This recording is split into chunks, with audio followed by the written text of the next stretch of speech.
Here we are playing puppy ping pong with Declan. This is a game to really enforce recall. We have to make ourselves more important than anything else in the environment to have a really solid recall.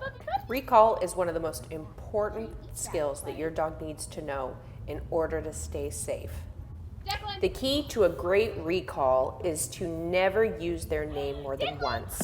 So we'll call Declan, and then if he doesn't come right away, we do whatever it takes to get him to come. So I usually say puppy puppy in a high-pitched voice, and then I dance backwards, and that usually promotes him to come. It's also really important to not add the cue come unless we are 99% sure he's actually gonna come. So I'll usually introduce that word when he's only a couple feet away from me and I'm certain he's coming in for the treat. Never use your dog's name in a negative.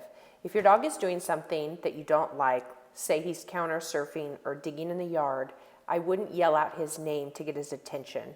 I would just use an interrupter sound, which for me is and then I can redirect them to do what I do want them to do.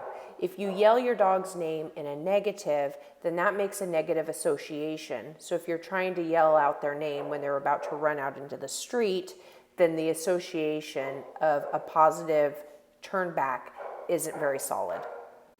We need to make sure that we're always adding value to ourselves and making a solid relationship between us and our dog. That's really the whole point of dog ownership.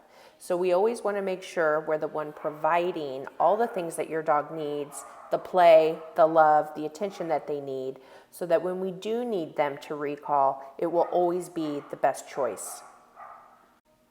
Pay attention that you don't recall your dog and then do something negative.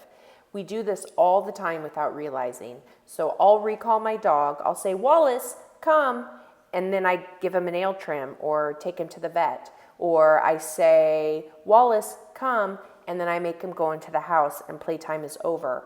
If we recall a dog and then a negative consequence happens, they're not going to want to recall. So if I need to bring him into the house, I'll recall him, give him a bunch of treats, and then come into the house. Or I'll recall him, let him go play, and do that several times before the final time when I'm going to actually bring him into the house.